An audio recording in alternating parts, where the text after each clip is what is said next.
नमस्कार साथियों, आप सभी का फिर एक बार सरस्वती कोचिंग क्लासेस तोशिना की ऑनलाइन क्लास में हार्दिक अभिनंदन एवं स्वागत।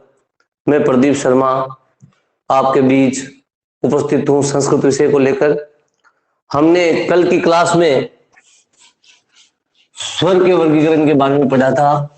वर्णों के दो भेद होते हैं, वर्णा द्विधा। संस्कृत में वर्ण दो प्रकार के होते हैं, एक स्वर जिन्हें अच भी कहा जाता है और एक व्यंजन जिन्हें हल भी कहा जाता है।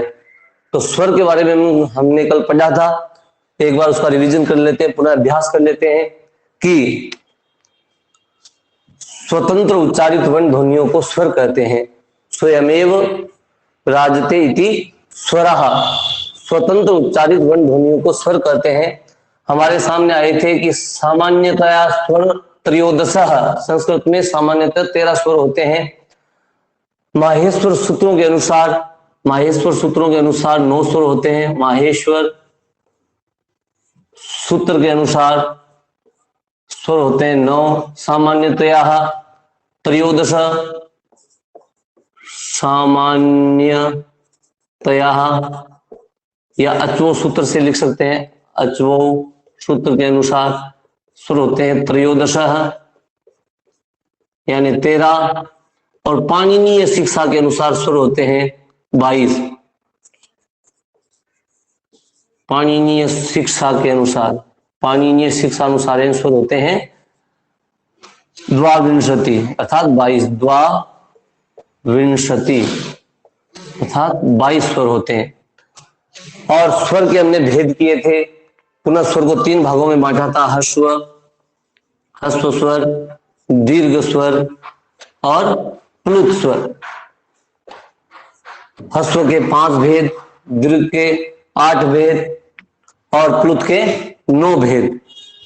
पंच अष्ट यानी 8 और 9 प्लुत के भेद बताए थे।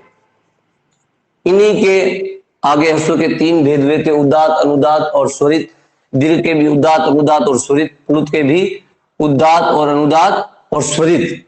उदात, अनुदात, स्वरित, इनको पुनः 2 भागों में बांटा गया, अनुनासिक और अननुनासिक। इस प्रकार प्रत्येक स्वर के ए, ई, उ, री, इनके 18 भेद सामने निकलकर आए थे। री के 12, क्योंकि री का दीर्घ में भाव होता है, और ए, ऐ, ओ और औ उनके भी 12 भेद होते हैं, क्योंकि उनका ह्रस्व में अभाव होता है। तो अब हम जो वर्णा द्विधा, वर्ण 2 प्रकार के होते हैं, हमने स्वर के बारे में पढ़ा था, अच के बारे में पढ़ा था। आज हम चर्चा करेंगे व्यंजन के बारे में, व्यंजन का वर्गीकरण। व्यंजन किसे कहते हैं, संस्कृत वर्णमाला में कितने व्यंजन होते हैं, इसके बारे में हम चर्चा करेंगे। व्यंजनम जिन्हें हल भी कहा जाता है। व्यंजन को क्या कहा जाता है दोस्तों? हल भी कहा जाता है। इसके बारे में हम चर्चा करेंगे। सामान्यतया किसी स्वर की सहायता से उच्चारित होने वाली जो वर्ण ध्वनियां होती है उन्हें व्यंजन कहा जाता है। स्वर की सहायता से उच्चारित वर्ण ध्वनियां, स्वर की सहायता से उच्चारित वर्ण ध्वनियां व्यंजन कहलाती है। व्यंजन कहलाती है। स्वर की सहायता से, स्वर होते हैं वो स्वतंत्र उच्चारित होते हैं। व्यंजन कभी स्वतंत्र उच्चारित नहीं हो सकते, उन्हें किसी की सहायता चाहिए। तो स्वरों की सहायता से, स्वर की सहायता से उच्चारित जो वर्ण ध्वनियां होती है उन्हें व्यंजन कहते हैं। और संस्कृत वर्णमाला में, संस्कृत वर्णमालायाम कति व्यंजना संति। प्रश्न आता है संस्कृत वर्णमालायाम कति व्यंजना संति। तो संस्कृत वर्णमाला में 33 त्रयस त्रिंशत्, त्रिंशत् व्यंजनानि सन्ति। संस्कृत वर्णमाला में 33 व्यंजन होते हैं। कितने व्यंजन होते हैं? 33 व्यंजन होते हैं। त्रिंशत् व्यंजनानि सन्ति संस्कृत वर्णमालायाम, त्रिंशत् व्यंजनानि सन्ति। इनको, इन 33 व्यंजनों को वापिस 3 श्रेणियों में बांट दिया जाता है। 33 व्यंजनों को कितनी श्रेणी में बांट दिया जाता है दोस्तों? इन 33 व्यंजनों को 3 श्रेणियों में विभक्त कर दिया जाता है। तो ये परिभाषा थी, स्वरों की सहायता से उच्चारित वर्ण ध्वनियों को व्यंजन कहते हैं। संस्कृत वर्णमालायाम त्रिंशत् व्यंजनानि सन्ति, अर्थात संस्कृत वर्णमाला में 33 व्यंजन होते हैं। इनको पुनः 3 श्रेणियों में विभक्त कर दिया जाता है। कितनी श्रेणियों में? 3 श्रेणियों में। 3 श्रेणियों में विभक्त कर दिया जाता है। पहला है स्पर्श व्यंजन। कौन से? स्पर्श व्यंजन, स्पर्श व्यंजन। दूसरा है अंतस्थ व्यंजन, अंतस्थ व्यंजन। और तीसरा है दोस्तों ऊष्म व्यंजन। कौन से? ऊष्म व्यंजन। स्पर्श व्यंजन, अंतस्थ व्यंजन और तीसरा है ऊष्म व्यंजन। एक सूत्र आता है कादयो मावसान स्पर्शः, कादयो मावसान स्पर्शः, कादयो मावसान स्पर्शः। इसको अलग अलग करते हैं। कै, आदयो, न, अवसान स्पर्शः। पहला जो श्रेणी है व्यंजन की, कै, आदयो, मैं, अवसान स्पर्शा। आदि यानी आदि में, पहले, मैं यानी अवसान में, अवसान यानी अंत में। कै से लेकर मैं तक जो व्यंजन होते हैं वो कौन से व्यंजन कहलाते हैं? स्पर्श व्यंजन कहलाते हैं। कौन से व्यंजन कहलाते हैं? स्पर्श। कादयो मावसान स्पर्शः, कै से प्रारंभ होकर मैं तक जो भी व्यंजन है वो स्पर्श व्यंजन कहलाते हैं। क वर्ग है, च वर्ग है, ट वर्ग है, त वर्ग है और प वर्ग। अर्थात ये कितने हो गए? कै से मैं तक कितने व्यंजन होते हैं? 25, पंचविंशति। कितने हो गए? पंचविंशति व्यंजना, स्पर्श व्यंजना। 25 जो व्यंजन होते हैं उन्हें कौन से व्यंजन कहते हैं दोस्तों? स्पर्श व्यंजन कहते हैं। कौन से कहते हैं? स्पर्श व्यंजन कहते हैं। कै से, कै आदि में कै से शुरू होकर मैं तक चलने वाले जो व्यंजन है वो स्पर्श व्यंजन कहलाते हैं। और इनकी संज्ञा कितनी होती है? पंचविंशति, अर्थात 25 की संज्ञा होती है इनकी। अब दूसरा जो हमारा श्रेणी है व्यंजनों की वो है अंतस्तः। अंतस्तः, अंतस्थ व्यंजन। कौन से व्यंजन बोलते हैं? अंतस्थ व्यंजन बोलते हैं। इसका सूत्र है यनो अंतस्थः, यनो अंतस्थः, यनो अंतस्थः। दूसरा व्यंजन का जो सूत्र है वो है यनो अंतस्थः। यण प्रत्याहार में जितने भी वर्ण आते हैं उन्हें अंतस्थ वर्ण कहा जाता है। और यण प्रत्याहार में कितने वर्ण आते हैं? 4 आते हैं। य, र, ल और व। य, र और व। यनो अंतस्थः, य, र, ल, व। ये 4 वर्ण यण प्रत्याहार में आते हैं। यनो अंतस्थः, यण प्रत्याहार के जितने भी वर्ण हैं वो अंतस्थ वर्ण कहलाएंगे। कौन से वर्ण कहलाएंगे? अंतस्थ वर्ण कहलाएंगे। और यण प्रत्याहार में 4 आते हैं। कितने आते हैं? 4 वर्ण आते हैं। य, र, ल, व। ऐसे पूछ लिया जाता है य वर्ण कौन सी श्रेणी में आता है? कौन सा है? स्पर्श है, अंतस्थ है, ऊष्म है या कोपी नास्ति इनमें नहीं है? तो यह कौन सा वर्ण होता है? अंतस्थ वर्ण होता है। कौन सा वर्ण होता है? अंतस्थ। य, र, ल, व, ये 4 वर्ण होते हैं वो अंतस्थ वर्ण होते हैं। चत्वारः अंतस्थ वर्णा कति? तो चत्वारः, चार अंतस्थ वर्ण होते हैं। कितने होते हैं? यनो अंतस्ताः, यण प्रत्याहार के जो चार वर्ण है य, र, ल, व, इन्हें अंतस्थ वर्ण कहा जाता है। अब रहा तीसरी जो श्रेणी है वह उष्म व्यंजन। इन्हें उष्म अर्थात गर्म व्यंजन कहा जाता है। इनका सूत्र है सल उष्माणाः, सलह उष्माणाः। मैंने आपको पहले भी कहा था संस्कृत व्याकरण जिस प्रकार गणित में सूत्र चलते हैं उसी प्रकार संस्कृत के अपने सूत्र है, अपने नियम है, उसी के आधार पर पूरी व्याकरण टिकी हुई है। इसका सूत्र है सल उष्माणाः। ये कहता है, ये सूत्र कहता है कि सल प्रत्याहार में जो भी वर्ण आता है वो उष्म वर्ण कहलाता है। सल प्रत्याहार में जो भी वर्ण आता है वो उष्म वर्ण कहलाता है। और सल प्रत्याहार में वर्ण आते हैं श, श, श और है। श, श, श और है, ये भी चार वर्ण होते हैं। कितने होते हैं दोस्तों? चत्वारः है। तो ये सल उष्माणः है, ये सल प्रत्याहार में आने वाले श, श, श और है, ये जो चार वर्ण है वो हमेशा उष्म वर्ण कहलाते हैं, अर्थात गर्म वर्ण कहलाते हैं। उष्म की संज्ञा दी जाती है उन्हें और उन्हें उष्म व्यंजन कहा जाता है। स्पर्श व्यंजन कैसे मैं तक 25 व्यंजन होते हैं। अंतस्थ व्यंजन य से व तक 4 व्यंजन होते हैं और उष्म व्यंजन स से ह तक 4 व्यंजन होते हैं। तो ये मिलाकर हमारी इनकी संज्ञा हो जाती है 25 + 4 + 4 बराबर इनकी संज्ञा हो जाती है 33। कितनी हो जाती है? 33 हो जाती है। एक चौथा और श्रेणी वर्तमान में है कि संयुक्त अक्षर।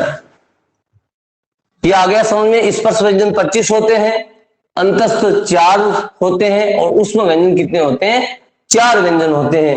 एक होता है संयुक्त व्यंजन। कौन सा होता है? संयुक्त व्यंजन। संयुक्त व्यंजन वर्तमान में संयुक्त व्यंजनों की संख्या कितनी है? वो भी 4 है। कितनी है? 4, चत्वारः है। संयुक्त व्यंजन कितने हैं दोस्तों? चत्वारः है, अर्थात 4 व्यंजन है। वो कौन से हैं? संयुक्त व्यंजन की संख्या में आते हैं, श्रेणी में आते हैं। वो कौन से हैं? एक क्ष, त्र, ज्ञ और श्र। इन्हें संयुक्त व्यंजन क्यों कहा जाता है? क्योंकि ये 2 व्यंजनों को मिलाकर बनाए जाते हैं। ये अकेले है, स अकेला है, अपने आप में बना हुआ है, लेकिन क्ष, त्र, ज्ञ और श्र जो व्यंजन है इनको 2 व्यंजनों के मेल से बनाया जाता है। किस प्रकार इनका बनते हैं? ये किस प्रकार ये बनते हैं? क्ष बनता है क श से। क्ष किससे बनता है? क और श से। त्र बनता है त और र से। किससे बनता है? त्र किससे बनता है? त और र से बनता है। ज्ञ बनता है ज और य से। ज और य से। श्र बनता है स और र से। क्ष बनता है क और श से। त्र बनता है त और र से। ज्ञ बनता है ज और य से। श्र बनता है स और र से बनता है। तो वर्तमान में मुख्यतः 4 संयुक्त वर्ण माने जाते हैं, जो क्ष, त्र, ज्ञ और श्र। इस प्रकार स्पर्श 25 व्यंजन, अंतस्थ 4 व्यंजन, उष्म 4 व्यंजन और संयुक्त व्यंजन है वो भी वर्तमान में मुख्य रूप से 4 माने जाते हैं। क्ष, त्र, ज्ञ, श्र। काव्यो मावसाम स्पर्शाः, कैसे मैतक जो वर्ण है वो स्पर्श व्यंजन कहलाते हैं। यनो अंतस्थ है, यण प्रत्याहार में आने वाले य, र, ल, व ये अंतस्थ व्यंजन कहलाते हैं। सल उष्माणाः, सल प्रत्याहार में आने वाले स, श, श है, ये 4 व्यंजन उष्म व्यंजन कहलाते हैं। और 2 व्यंजनों के को मिलाकर बनाए जाने वाले संयुक्त व्यंजन भी 4 कहलाते हैं, जो क्ष, त्र, ज्ञ और श्र है। इसी प्रकार हम आगे चलते हैं व्यंजनों का वर्गीकरण की ओर। ये हमने व्यंजनों की श्रेणियां पढ़ी जो 3 प्रकार की है, अंतस्थ, ऊष्म और स्पर्श। और चौथा जो श्रेणी हमने माना है वह संयुक्त व्यंजन, जो इन्हीं में से मिलकर बना हुआ है। अब बात करते हैं व्यंजनों के वर्गीकरण की। व्यंजनों का वर्गीकरण, आज की क्लास में हम व्यंजनों के वर्गीकरण के बारे में बात करेंगे। इसके एक टॉपिक पर बात करेंगे। व्यंजनों का वर्गीकरण दोस्तों 2 प्रकार से माना जाता है। एक होता है उच्चारण के आधार पर, उच्चारण के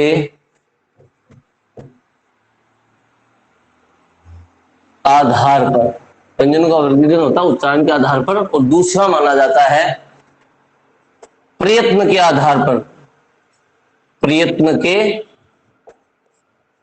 आधार पर व्यंजनों का वर्गीकरण।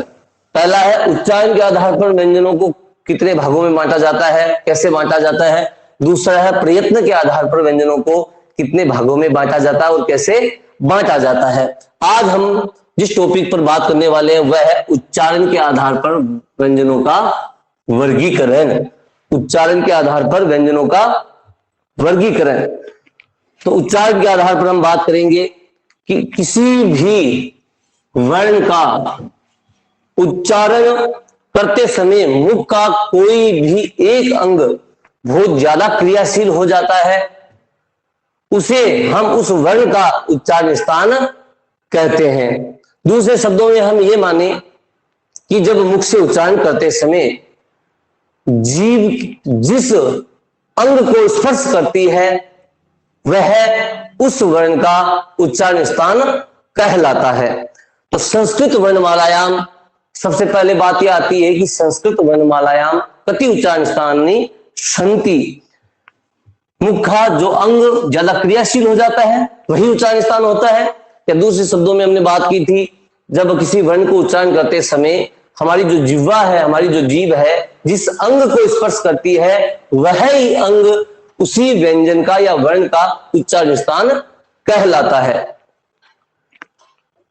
संस्कृत वर्णमालायाम कति उच्चारण स्थानी संति। संस्कृत वर्णमाला में कितने उच्चारण स्थान है कहे गए हैं, तो हमारी संस्कृत वर्णमाला में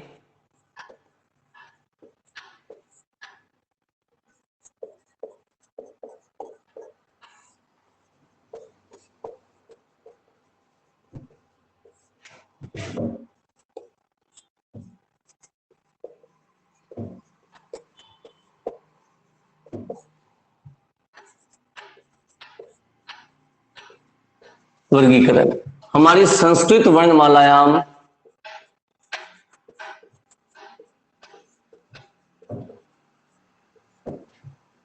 अष्ट उच्चारण स्थानानि सन्ति। अष्टोच्चारणानि स्थानानि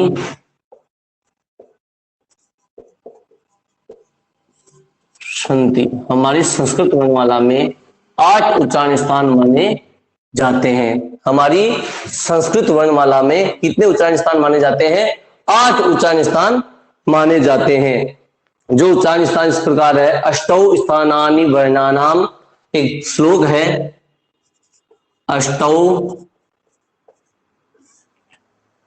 स्थानानि वर्णानाम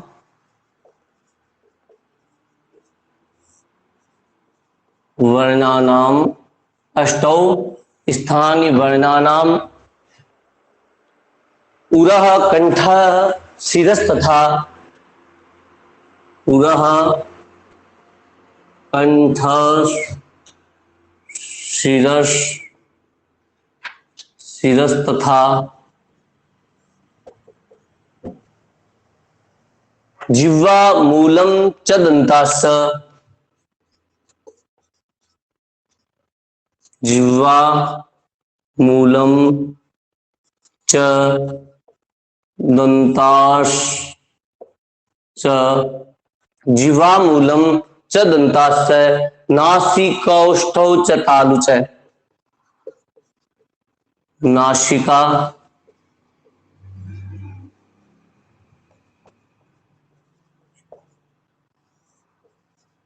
च तालु च। अष्टौ स्थानानि वर्णानाम उरः कंठः शिरः तथा जिह्वा मूलम च दन्ताश्च नासिकौष्ठौश्च तालु च। 8 उच्चारण स्थान है। कौन कौन से? अष्टौ स्थानानि वर्णानाम, वर्णों के 8 उच्चारण स्थान है। कौन कौन से? पहला है उरः, उरः को हम काकू प्रदेश भी कहते हैं, प्रदेश, ये इसको हम कहते हैं हृदय, पहला। दूसरा है कंठ,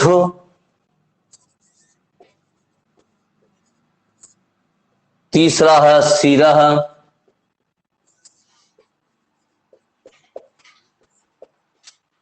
जिसे हम मूर्धा भी कहते हैं। चौथा उच्चारण स्थान है जिह्वा मूलम, जिह्वा का अग्रभाग, जिह्वा मूलम अर्थात जिह्वा का अग्रभाग। पांचवा है दंत, छठवा है नासिका,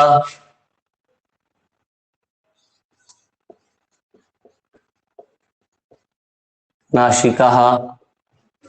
औष्ठ, सातवां है औष्ठ।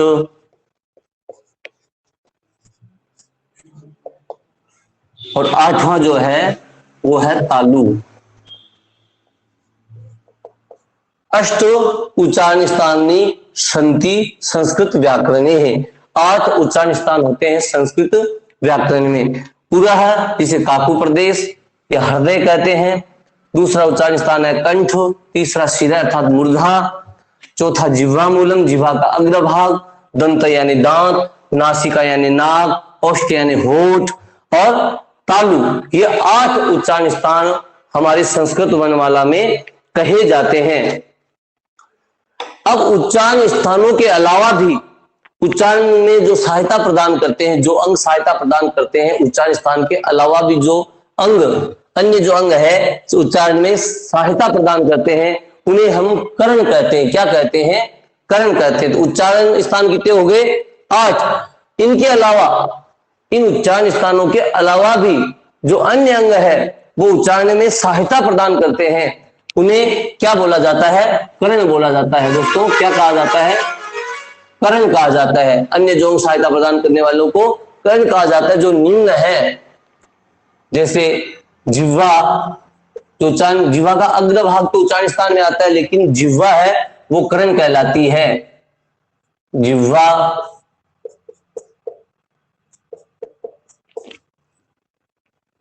कोमल तालु,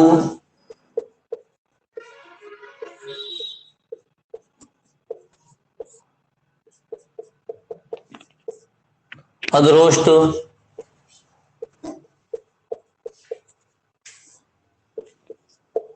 और स्वर तंत्रीय, इन्हें कर्ण कहा जाता है। ये उच्चारण स्थान के अलावा उच्चारण में सहयोग करने वाले अंग है, जैसे जिह्वा, कोमल तालु, अधरोष्ठ, स्वर तंत्रीय, इन्हें क्या कहा जाता है? कर्ण कहा जाता है, जो उच्चारण स्थान के अलावा उच्चारण में सहायता प्रदान करते हैं। अब हम बात करते हैं 8 उच्चारण स्थानों के बारे में। हृदय, कंठ, शिरः, जिह्वा मूलम, दंताः, नासिका, औष्ठ और तालु, इनके बारे में हम विशेष चर्चा करते हैं। पाणिनीय शिक्षा के अनुसार ये 8 उच्चारण स्थान बताए गए हैं। अब एक एक के बारे में हम बात करते हैं। कौन से वर्ण का कौन सा उच्चारण स्थान होगा? तो पहला है कंठ। इसका एक सूत्र आता है अकूह विसर्जनीय नाम, अकूह विसर्जनीय नाम कंठः। अकूह विसर्जनीय नाम कंठः। अकूह विसर्जनीय नाम कंठः, अर्थात ये कह रहा है, सूत्र में ही बता रहे हैं कि इनका ए, क, है, विसर्ग, इनका सबका स्थान क्या है? उच्चारण स्थान क्या है? कंठ। ए, इसमें ए का दीर्घ रूप भी आ जाएगा आ। उसके बाद पूरा क वर्ग, क वर्ग में कौन कौन से आते हैं? क, ख, ग, घ, ड़। ये पांचों वर्ण आ जाते हैं क वर्ग में। कौन से आते हैं? क वर्ग के पांचों वर्ण।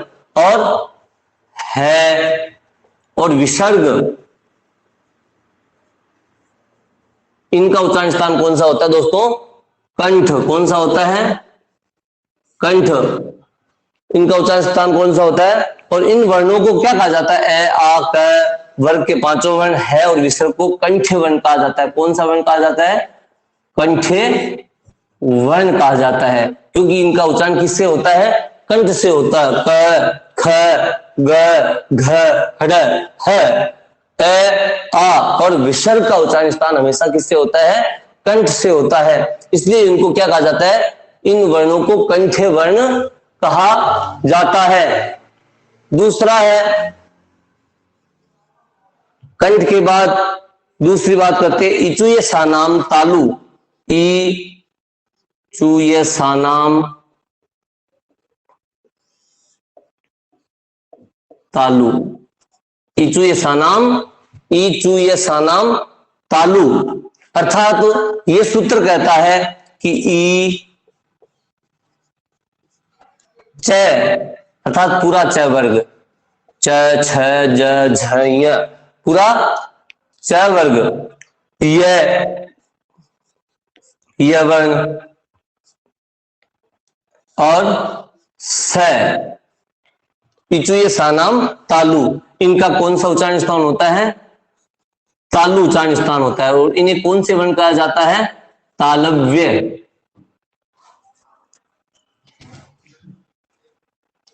इन्हें तालव्य वर्ण कहा जाता है। कौन से वर्ण कहा जाता है? तालव्य वर्ण। तालु उच्चारण स्थान होता है ई च वर्ग के पांचों वर्ण, य श, इनका उच्चारण स्थान होता है तालु।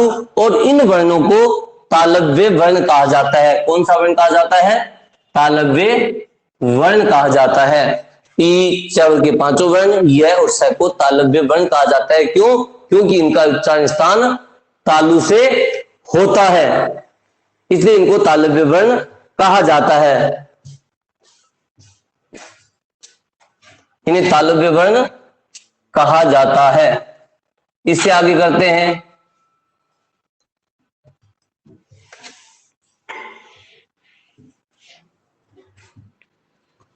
तीसरा। तो तीसरा आता है ऋटुर सानाम मूर्धा। ऋटुर सानाम मूर्धा।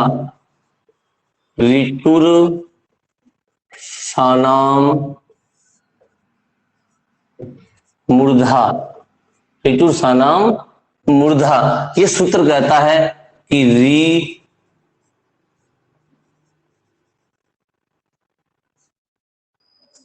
टवर्ग, टवर्ग के पांचों वर्ण र और श, इनका उच्चारण स्थान होता है मूर्धा अर्थात शिरः। री टवर्ग के पांचों वर्ण, इनका उच्चारण स्थान किससे होता है? र और श का किससे होता है? मूर्धा से। तो इन्हीं वर्णों को हम मूर्धन्य वर्ण कहते हैं। कौन से वर्ण कहते हैं? मूर्धन्य वर्ण। मूर्धन्य वर्ण, हाँ, मूर्धन्य वर्ण अर्थात मूर्धन्य वर्ण कहते हैं। री टवर्ग के पांचों वर्ण, र और श को मूर्धन्य वर्ण कहा जाता है। क्यों? क्योंकि उनका उच्चारण स्थान मूर्धा अर्थात सिर से होता है। मूर्धा से होने से इन्हें मूर्धन्य वर्ण कहा जाता है। चौथे नंबर पर जो उच्चारण स्थान है वो है ऋतुर सानाम दंता। ऋतुल सानाम दंता। ऋतुर सानाम दंता। ऋतुल सानाम दंता। ये सूत्र कहता है कि ऋ तवर्ग और श, सॉरी एक मिनट, ऋतुल सानाम, ऋतुल सानाम दंता। ये सूत्र कहता है ऋ तवर्ग के पांचों वर्ण ल और श का उच्चारण स्थान किससे होता है? दंता यानी दांत से होता है। दंतः। री तय वर्ग के पांचों वर्ण ल और स का उच्चारण स्थान होता है दंता, इसलिए इन्हें दंत्य वर्ण कहा जाता है। कौन से वर्ण कहा जाता है दोस्तों? दंत्य वर्ण। कौन से वर्ण कहा जाता है? दंत्य वर्ण कहा जाता है। क्यों? क्योंकि इनका उच्चारण स्थान इस सूत्र कहता है लृतुलसानाम दंतः।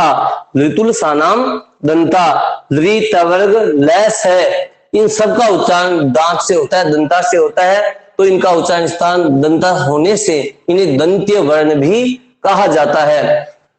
त को कौन सा वर्ण कहा जाता है? दंत्य वर्ण कहा जाता है। स को भी दंत्य वर्ण कहा जाता है। इससे आगे उपपदमानिया नाम औष्टो, पांचवा जो स्थान है उच्चारण स्थान है वह है औष्ट। उपपदमानिया नाम औष्टो। उपपदमानिया नाम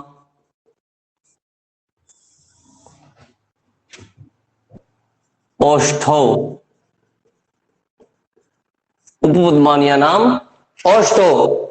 ये सूत्र कहता है कि उ पवर्ग और उपपदमानीय जो वर्ण होते हैं उनका उच्चारण स्थान कौन सा होता है? औष्ट।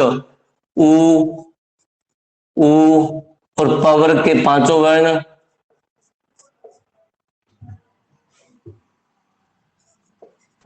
पदमानीय, उपपदमानीय अर्थात प और फ के आगे ऐसा चिन्ह बना होता है, तो उसका उच्चारण स्थान कौन सा होता है दोस्तों? औष्ठ। कौन सा होता है? औष्ठ। उ पवर्ग के पांचों वर्ण, पवर्ग के पांचों वर्ण और उपपदमानीय जो एक चिन्ह अंकित किया गया है प के आगे, जिसे अर्ध विसर्ग कहते हैं। क्या कहते हैं इस चिन्ह को? क्या कहते हैं? अर्ध विसर्ग कहते हैं। इस चिन्ह को क्या कहते हैं? अर्ध विसर्ग कहा जाता है। अर्ध विसर्ग कहा जाता है। अर्ध विसर्ग कहा जाता है। अर्ध विसर्ग कहा जाता है। पै से आगे चिन्ह लगता है और इसका उच्चारण स्थान क्या होता है? औष्ठ होता है। क्या होता है? इसे उपपदमानीय अर्थात अर्ध विसर्ग कहा जाता है और इसका उच्चारण स्थान क्या होता है? औष्ठ होता है। इसलिए इन वर्णों को हम औष्ठ्य वर्ण कहते हैं। कौन से वर्ण कहते हैं? औष्ठ्य वर्ण। औष्ठ्य वर्ण कहते हैं। अब औष्ठ्य वर्ण के अंदर कौन कौन से आते हैं? उ आता है, बड़ा उ, प वर्ग के पांचों वर्ण और उपपदमानीय जो पै से आगे अर्ध विसर्ग लगा हो उन वर्णों का औष्ठ्य वर्ण कहलाते हैं, क्योंकि उनका उच्चारण स्थान होठ से होता है, इसलिए उन्हें औष्ठ्य वर्ण कहा जाता है। छठवां सूत्र है य म ग न नाम नासिका। यम गणना नाम नासिका। यम गणना नाम नासिका। यह सूत्र कहता है कि नासिक के वर्ण यह अर्थात प्रत्येक वर्ग का पांचवा वर्ण, प्रत्येक वर्ग का पांचवा वर्ण, जैसे क का पांचवा वर्ण कौन सा है? खड़। च वर्ग का पांचवा वर्ण कौन सा है? यह।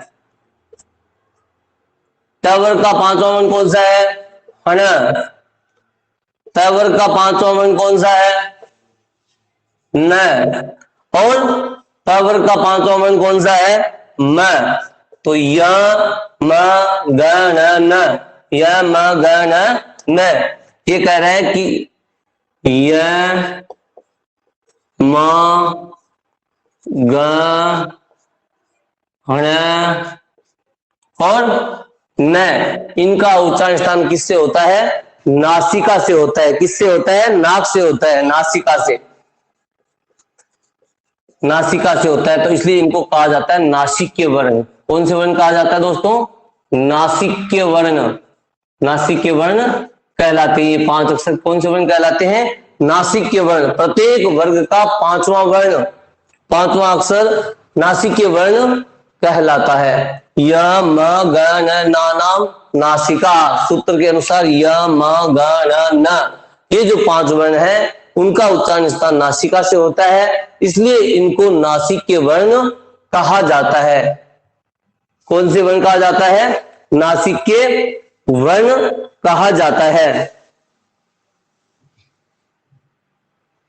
और एक होता है नासिका अनुस्वारस्य, नासिका इसी का एक दूसरा स्थान है, नासिका अनुस्वारस्य,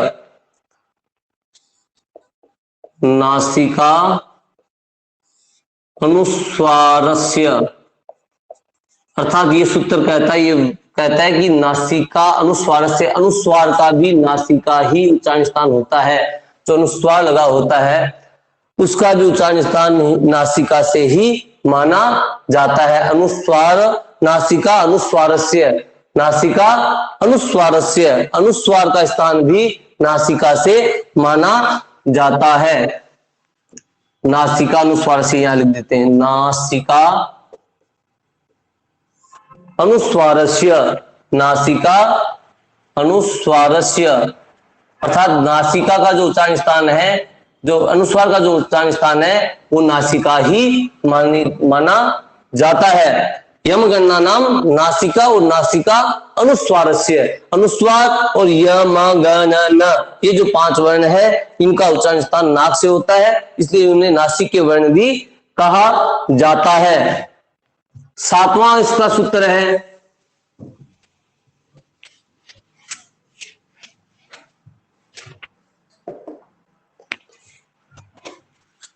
एदयितो कंठ तालु, एदयितो कंठ तालु, ये कहता है, ये सूत्र कहता है, सातवां सूत्र जो हमारा है ये सूत्र कहता है एदयितो कंठ तालु, ये कहता है ए और ऐ, ए और ऐ का जो उच्चारण स्थान है वो कंठ तालु है। कौन सा है? कंठ तालु। इसलिए इन ए और ऐ को कौन से वर्ण कहा जाता है? कंठ तालव्य वर्ण। कौन से वर्ण कहे जाते हैं? कंठ तालव्य वर्ण कहे जाते हैं। कौन से? ए और ऐ, ये कौन से वर्ण कहे जाते हैं? कंठ तालव्य वर्ण कहा जाता है। क्यों? क्योंकि ए और ऐ का उच्चारण स्थान है कंठ और तालु से इनका उच्चारण स्थान है, तो ये कंठ तालव्य वर्ण कहलाते हैं। देखिए इनके दो उच्चारण स्थान क्यों हुए? ए, इसे संधि अक्षर कहा जाता है, संधि स्वर कहा जाता है। ये किससे बनता है? ए प्लस ई से मिलाकर क्या बनता है? ए बनता है। ए प्लस ई से मिलाकर क्या बनता है? ए बनता है। ध्यान से देखना, ए का हमने अभी पढ़ा था, अकु है विसर्जनीय नाम कंठ है। ए का उच्चारण स्थान कौन सा होता है? अकु विसर्जनीय नाम कंठ है। दूसरा ई है, इचु ऐसा नाम तालु, शाबाश, इचु ऐसा नाम तालु। ई चवर का उच्चारण स्थान कौन सा होता है? तालु। तो ए का कंठ और ई का तालु, इनकी जब संधि होती है ए धन ई मिला के क्या बनता है? ए बनता है। तो ए का उच्चारण स्थान क्या हो जाएगा? कंठ तालु। इसके दो उच्चारण स्थान हो जाएंगे, कंठ तालु, कंठ तालु, दोनों एक साथ आएंगे कंठ तालु, इसलिए इनको कंठ तालव्य वर्ण भी कहा जाता है। एदतो कंठ तालु, ए और ऐ का उच्चारण स्थान कौन सा होता है? कंठ तालु होता है, इसलिए इन्हें, इन वर्णों को कंठ तालव्य वर्ण कहा जाता है। आठवां हमारा जो सूत्र है वो है ओदो, ओदो तो कंठोष्टम,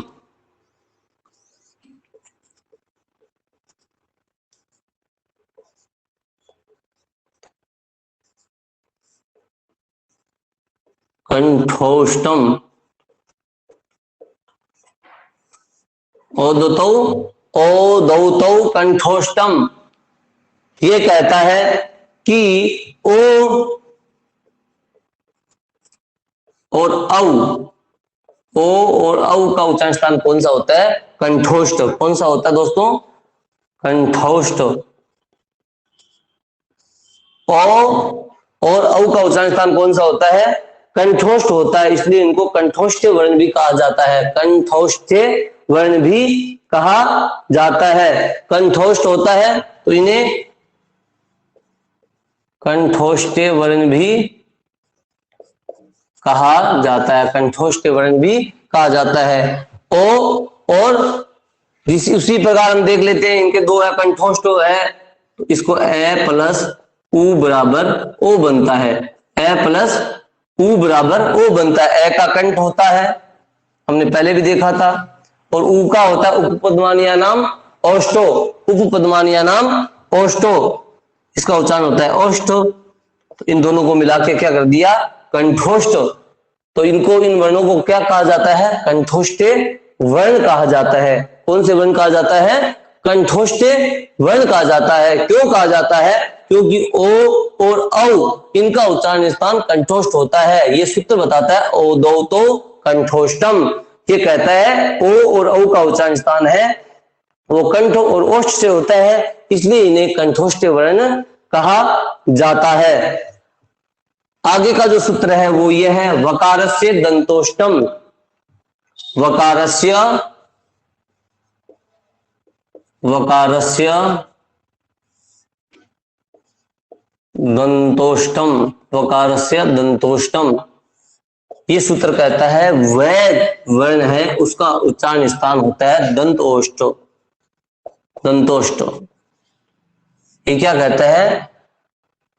वह का उच्चारण स्थान कौन सा होता है? दंतोष्ठ होता है। कौन सा होता है दोस्तों? दंतोष्ठ होता है, इसलिए इसे दंतोष्ठ वर्ण भी, वह को कौन सा वर्ण कहा जाता है? दंतोष्ठ वर्ण भी कहा जाता है। दंतोष्ठ वर्ण। दंतोष्ठ वर्ण किसे कहा जाता है? ये पूछा भी जाता है परीक्षाओं में। दंतोष्ठ वर्णम अस्ति, दंतोष्ठ वर्ण है, कौन सा है? उसमें य र ल व ये दे दिए जाते हैं। लिखा जाता है दंतोष्ठ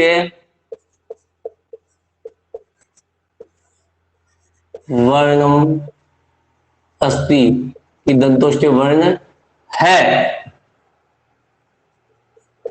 य र ल और चौथे में ऑप्शन अध्याय व। तो इनमें पूछा जाता है कि दंतोष्ठ वर्ण कौन सा है? यह है कि र है कि ल है कि वह है? कौन सा वर्ण है? वो दंतोष्ठ वर्ण है। तो यहां है वकारस्य दंतोष्टम। अगर आपको ये सूत्र याद है, वकारस्य दंतोष्टम, वह वर्ण होता है वो दंतोष्ठ वर्ण होता है, क्योंकि वह का उच्चारण स्थान दंतोष्ठ से होता है। दांत और होठों से उच्चारण स्थान होता है। जब वह बोला जाता है तो वायु और हमारी जो जीभ है वो दांतों को और होठों को छूती हुई वायु बाहर निकलती है, तो इसका उच्चारण स्थान, वह का उच्चारण स्थान हो जाता है दंतोष्ठ, और इसे दंतोष्ठ वर्ण कहा जाता है। आगे का जो सूत्र है दोस्तों हमारा वो है 10वां सूत्र।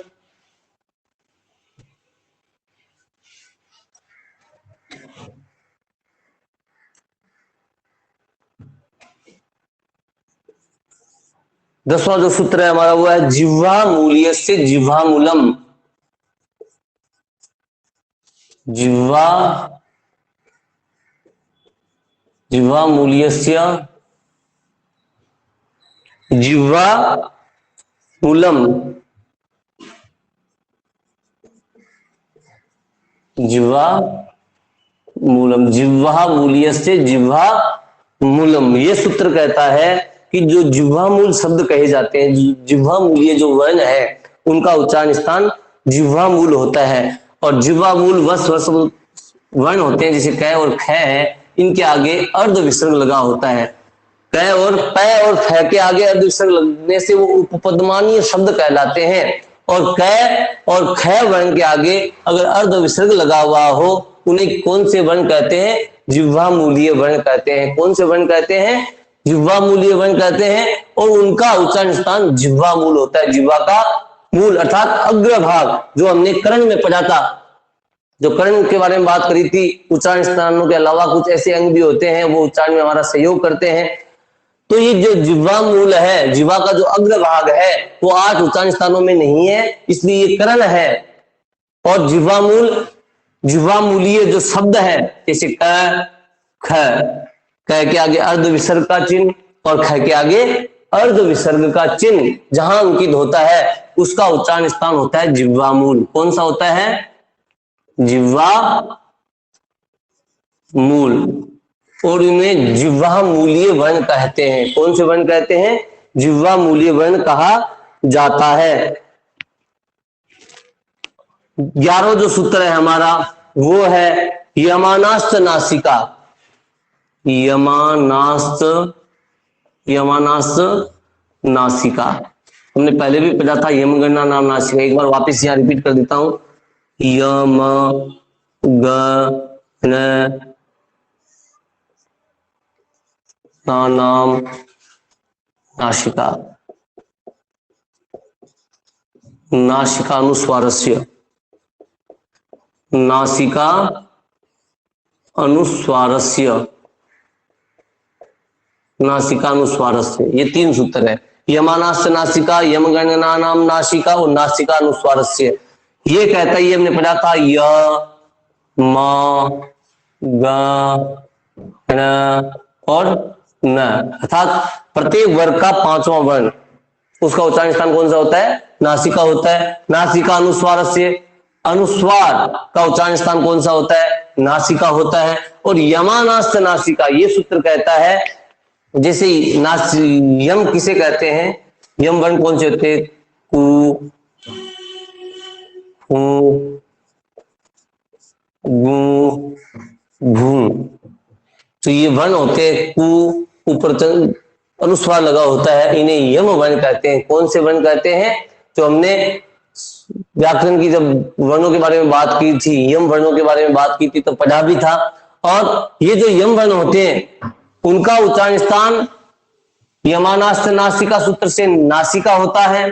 यमगणनम नासिका, वर्ग का प्रत्येक वर्ग का 5वां वर्ण नासिक वर्ण कहलाता है। और अनुस्वार, नासिका अनुस्वारस्य, अनुस्वार जो है वो भी, उसका भी उच्चारण स्थान नासिका से होता है।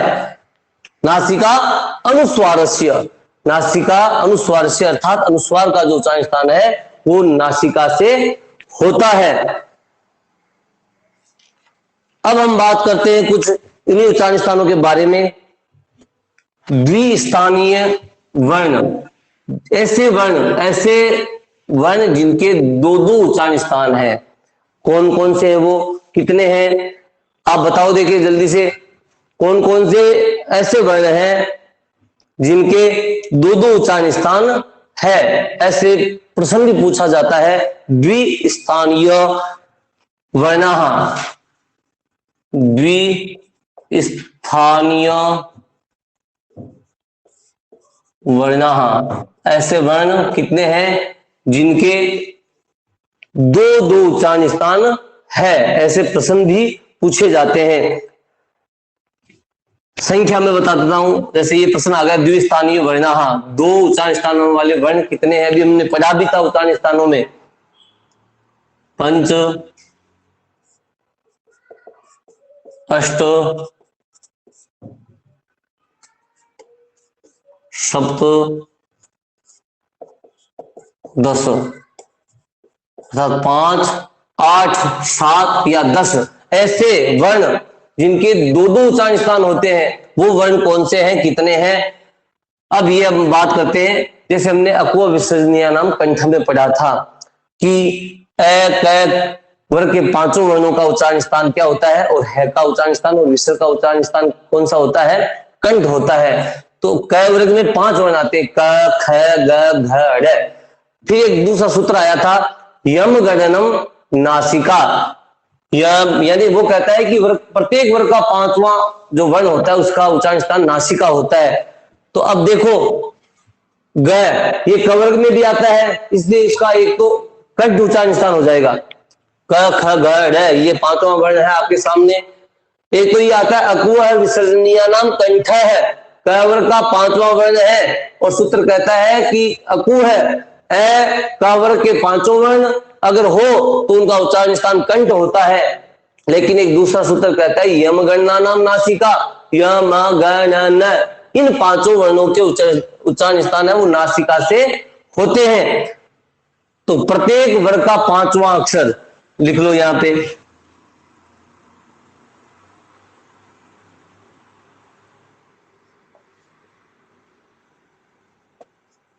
प्रत्येक वर्ग का पांचवा अक्षर, ये आगे इनके दो दो उच्चारण स्थान होते हैं। एक तो कंठ भी होता है इसका और एक नासिका होता है। इसका एक तालु होता है और एक नासिका होता है। इस हने का पिटुर सानाम मूर्धा मूर्धा होता है और एक नासिका होता है। लितुल सानाम दंता, एक दंत होते हैं और एक नासिका होता है। उपपद्मानिया नाम ओष्टो, एक होठ होता है, ओष्ठ होता है और एक नासिका होता है। अब ये तो पांच आ गए तो ये सही है। और भी ऐसे वर्ण है जिनके दो दो उच्चारण स्थान होते हैं। एक आ गया अपना वह, क्योंकि वकार से दंतोष्टम, दांत और ओष्ठ ये दोनों दो उच्चारण स्थान होते हैं इसके भी। और ए ओ आई और औ इनके भी दो दो उच्चारण स्थान होते हैं। ऐदतो कंठ तालु, औदतो कंठोष्टम। ए का कंठ और तालु होता है तो ओ और औ का कंठ और ओष्ठ उच्चारण स्थान होता है। तो हमारे सामने ये द्विस्थानीय उच्चारण स्थान है। ऐसे वर्ण हमारे सामने हैं। क, य, र, न, म, व, ए, ओ, ऐ, औ। ये जो वर्ण है, ये जो 10 वर्ण है, इनके दो उच्चारण स्थान होते हैं, इसलिए इन्हें द्विस्थानीय वर्णा कहते हैं। कौन से वर्ण कहते हैं? द्विस्थानीय वर्णाह। ये 10 वर्ण है वो द्विस्थानीय वर्ण कहलाते हैं। तो हमारा उत्तर क्या सही होगा?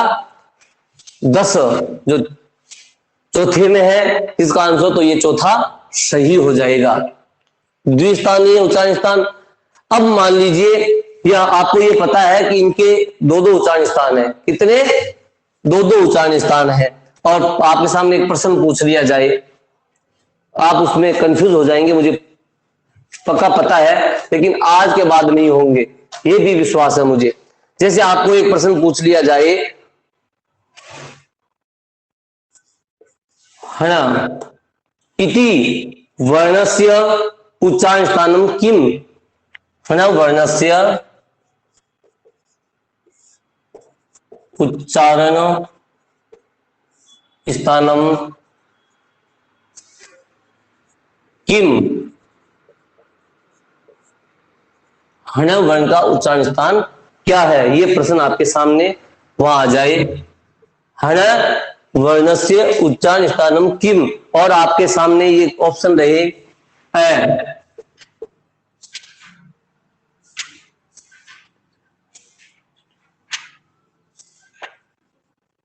मूर्धा, ब, नासिका,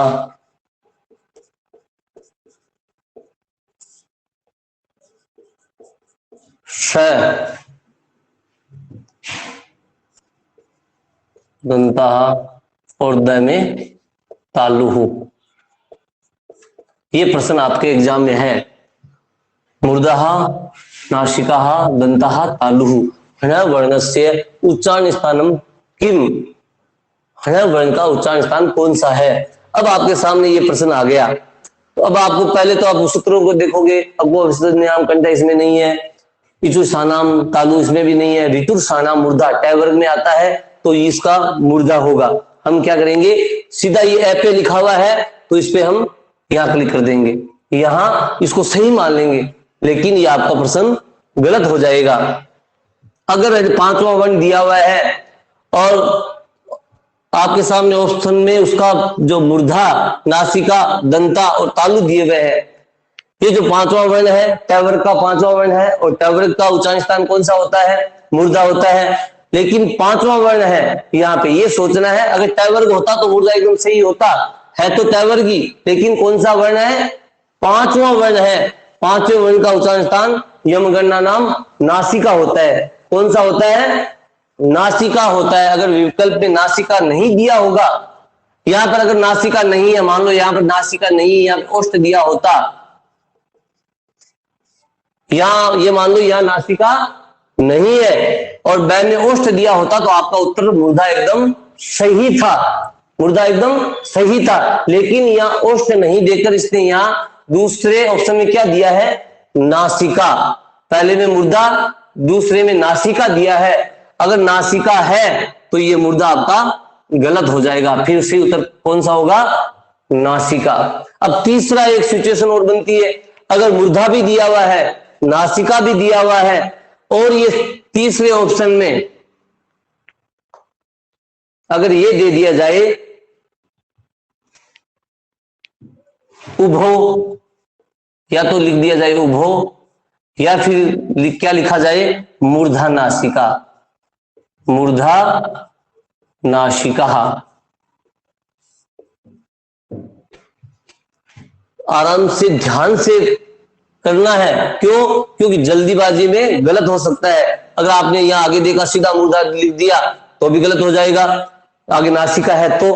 अगर नासिका भी है, मूर्धा भी है, और तीसरे ऑप्शन में उभो लिखा हुआ है, अर्थात दोनों, उभो का तो होता है दोनों, या ऐसे लिखा हुआ है मूर्धा नासिका, मूर्धा भी और नासिका भी है, अगर फिर भी आपने नासिका यहां कर दिया तो फिर ये नासिका गलत हो जाएगा।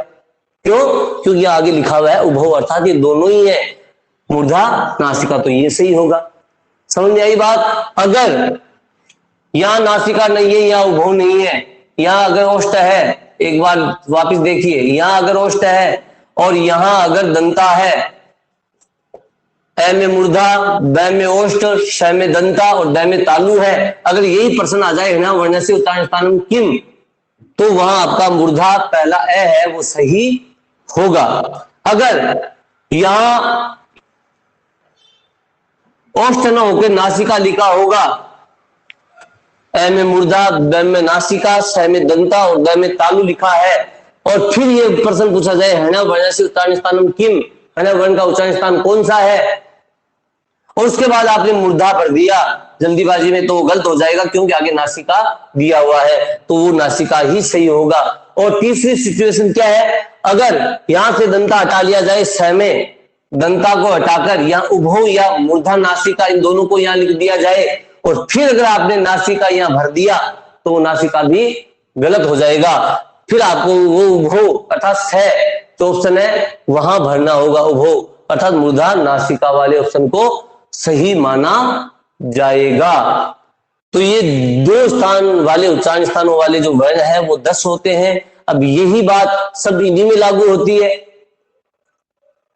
ये सब 10 वर्णों में ऐसे ही लागू होती है, तो ये आपको समझ में आ गई होगी।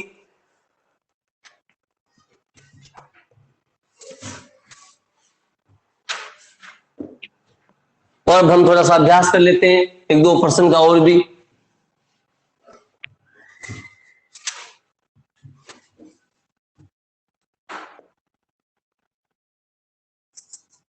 ब वर्णस्य उच्चारण स्थानम, उच्चारण स्थानम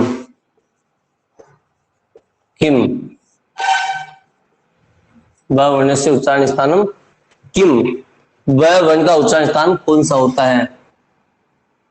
ए में उत्तर है दंतः, ब में उत्तर है तालु, श में है ओष्ठ और द में है नासिका। ब वर्ण कौन से वर्ग में आता है, ब, सबसे पहले ये देखो ब कौन से वर्ग में आता है, तो ब कै वर्ग में आता है, नहीं, च में भी नहीं आता है, त में भी नहीं आता है, त में भी नहीं आता है, कौन से वर्ग में आता है, प वर्ग में आता है, प फ ब। तो प वर्ग का कौन सा उच्चारण स्थान होता है, उपपद्मानिया नाम ओष्ठो, उपपद्मानिया नाम ओष्ठो, ये ओष्ठ मिल गया, इसका एक ही उच्चारण स्थान होता है, दो वाला लफड़ा है नहीं, तो ये डायरेक्ट ओष्ठ ये सही हो जाएगा। तो सामान्य जो जानकारी आज हमने ली है वो उच्चारण स्थानों के बारे में ली है। सबसे पहले व्यंजन के बारे में, संस्कृत में व्यंजन 33 होते हैं, उनको 3 श्रेणियों में बांटा गया, पहला स्पर्श, दूसरा अंतस्थ और तीसरी श्रेणी है उष्म। काव्यो मांसान स्पर्शः, कैसे मैं तक जो वर्ण होते हैं वो स्पर्श व्यंजन होते हैं, वो 25 होते हैं। यणु अंतस्थ है, यण प्रत्याहार के 4 वर्ण य, र, ल, व, उन्हें अंतस्थ वर्ण भी कहा जाता है। और सलोस्मान, सल उस्मान, सल प्रत्याहार के स, स और है, ये 4 वर्ण उष्म व्यंजन कहलाते हैं। और 4 संयुक्त अक्षर वर्तमान में माने जाते हैं, क्ष, त्र, ज्ञ और श्र। ये कैसे बनते हैं इस पे भी हमने चर्चा की थी। उसके बाद उच्चारण स्थानों के बारे में हमने चर्चा की।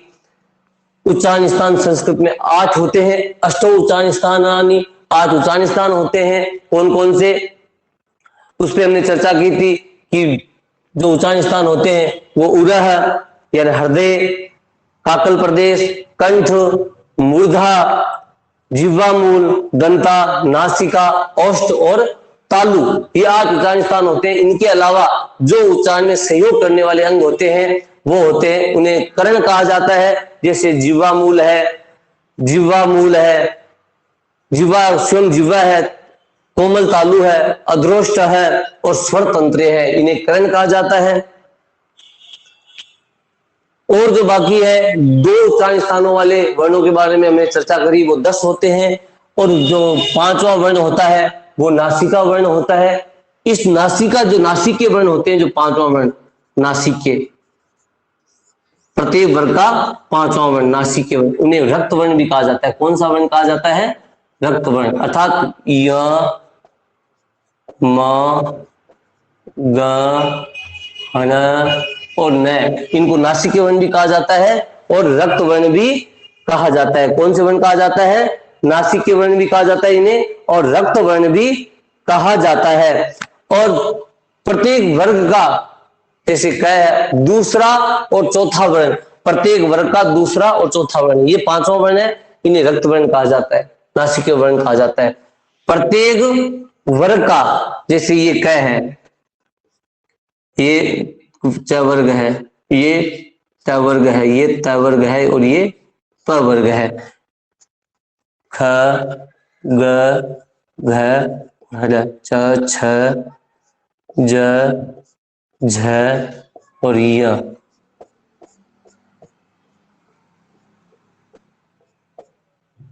त, थ, ड, ध, हण, इसी प्रकार ये चलते रहेंगे।